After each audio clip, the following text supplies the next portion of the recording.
Assalamualaikum warahmatullahi wabarakatuh. Perkenalkan, nama saya Rahmadi Ahmad, NPM 3061924017 dari Prodi Biologi. Reproduksi seksual. Reproduksi seksual adalah suatu jenis siklus hidup. Pada reproduksi seksual, generasi berganti-ganti antara sel dengan satu sel kromosom atau haploid dan sel dengan dua sel kromosom atau diploid. Fertilisasi internal, pembuahan dengan sel telur dan sel sperma bertemu di dalam tubuh betina, terjadi pada burung dan mamalia. Fertilisasi eksternal, pembuahan dengan sel telur dan sel sperma bertemu di luar tubuh betina, seperti di dalam air, terjadi pada reptil, ikan, dan amfibi. Reproduksi seksual secara kawin pada hewan terjadi pada saat adanya fertilisasi atau pembuahan yang dilakukan oleh sel sperma oleh organisme jantan kepada sel telur dari organisme betina. Secara umum, proses fertilisasi ini dapat dibagi berdasar lokasi pembuahan terjadi menjadi dua jenis. Yang pertama, fertilisasi internal. Pembuahan jenis ini terjadi saat sel sperma membuahi sel telur atau ovum.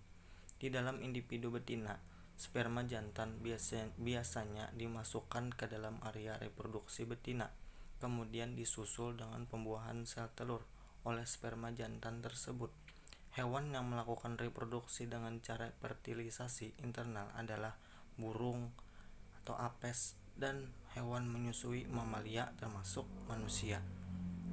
Siklus menstruasi adalah perubahan alami yang terjadi secara teratur dalam sistem reproduksi wanita, atau khususnya rahim dan ovarium, yang memungkinkan terjadinya kehamilan. Siklus ini diperlakukan untuk produksi oosit dan untuk persiapan rahim untuk kehamilan. Siklus menstruasi terjadi karena naik turunnya estrogen. Siklus ini menghasilkan penebalan lapisan rahim dan pertumbuhan sel telur yang diperlukan untuk kehamilan. Sel telur dilepaskan dari ovarium sekitar hari ke-14 dan siklus lapisan rahim yang menebal memberikan nutrisi ke embrio setelah implantasi. Jika kehamilan tidak terjadi, lapisan tersebut dilepaskan dalam apa yang dikenal sebagai menstruasi atau menstruasi. Setelah terjadi fertilisasi, sel telur yang dibuahi sel sperma akan berkembang menjadi embrio. Dalam perkembangannya, embrio ini dapat berkembang menjadi telur atau secara ovipar, atau dilahirkan sebagai organisme hidup secara vivipar.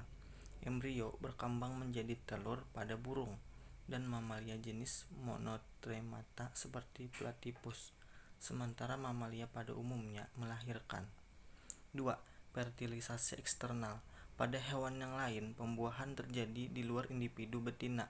Sel telur dikeluarkan dari individu betina dan sel sperma dikeluarkan dari individu jantan. Untuk membuahinya, umumnya pengeluaran ini dilakukan medium, seperti di air atau daun-daunan. Jumlah sel telur dan sel sperma yang dikeluarkan sangat banyak untuk meningkatkan peluang kesuksesan fertilisasi.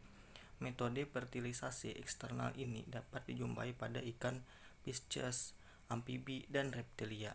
Namun beberapa jenis reptil dan amfibi seperti salamander dapat juga melakukan fertilisasi internal. Sekian dari saya, terima kasih. Wassalamualaikum warahmatullahi wabarakatuh.